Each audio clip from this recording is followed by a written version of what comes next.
Hey, welcome back to our Out to Pasture, our last training camp edition, Joe. They're going to break camp tomorrow at a preseason game, but look, it's been a good camp, and I want to mention our sponsor, Ed Morse, Sawgrass Automall, who's sponsoring us here now, but and we're going to do it all along with them. But Joe, let's kind of wrap this thing up and see what you kind of give us a little synopsis of what when we began training camp was about 5 weeks ago to where we are here, and we're only 2 weeks away from opening day. So, first of all, you got to break down the injury part of this thing, right? And it gives more guys an opportunity. Some guys have developed. I think a lot of it's been about this draft class, Bo, for sure, because, folks, we don't have a lot of draft picks that have been playing here in recent years, a lot of them. And this year you're going to see a lot of them playing in September. So I think that's one of the stories right now is they figure out, Bo, we're just a few days away from putting a 53-man roster together. Yeah, and there's going to be a lot of guys floating around when the cuts come all around the league.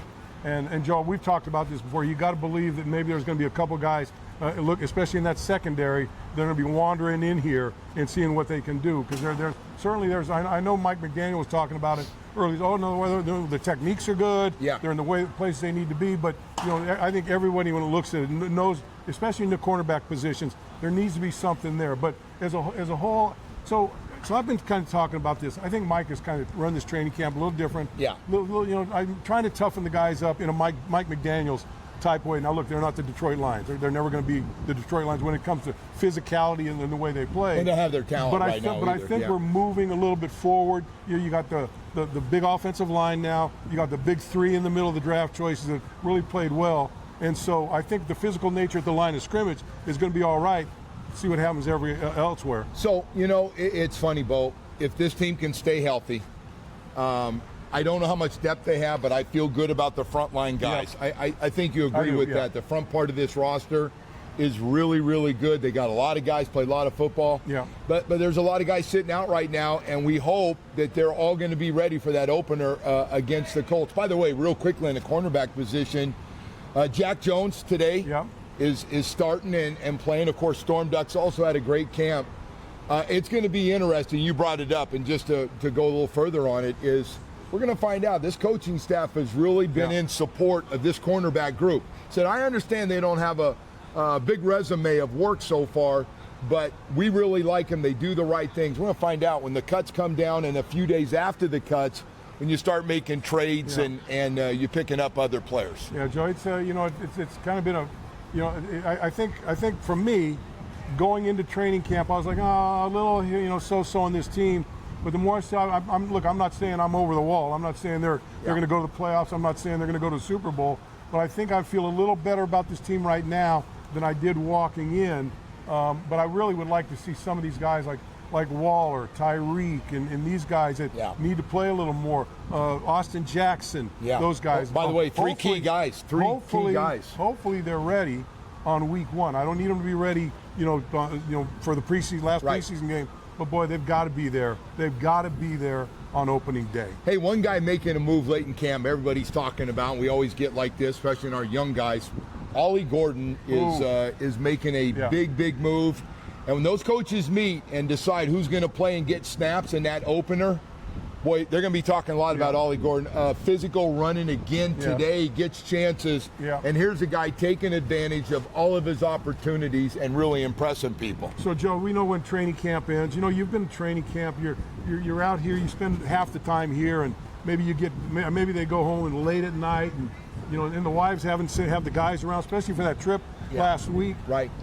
Now they get these lunkheads back in the house. Now they got to deal with them. Now it's back to, I'm talking about the wives. Maybe you could go stay out a little longer. Yeah, you got any more of those trips coming up? Well, but they're only a couple of days. I don't have to pick up for your shitty messes and all that shit going on when you're back at home right now. And I don't have to feed your ass because they're feeding you a training camp. I think for a few days it's that, it's nice to have, kind of like our situation. It's kind of nice to have you back. And then like a lot of other things in the love life, it's very short that time. Yeah, that's right. That's a good point. And then the wife goes, oh my God, are you getting back in your routine? Really? This is enough. Can you mow the lawn? Yeah. Whatever. There's some things you can go do. You don't have to stay around here. I've got my own routine. Yeah. Exactly. Well, hopefully we got better things coming when we open the season. Indianapolis, Joe, I'm saying got to be a I'm not going to say anything's easy. But if you can't get over that hurdle, it could be a long season. Listen, nothing against Daniel Jones. He's the starting quarterback for that team. Yeah.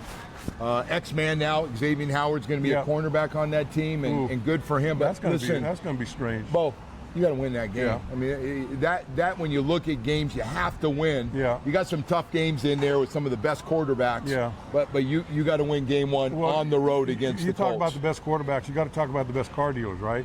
Ed Morse, Sawgrass, Automall. I know they've got we believe Cadillac, that. they've got GMC, they've got Chevrolet, they've got Buick, they've got service, they've got customer. The buying process there is so seamless and so easy.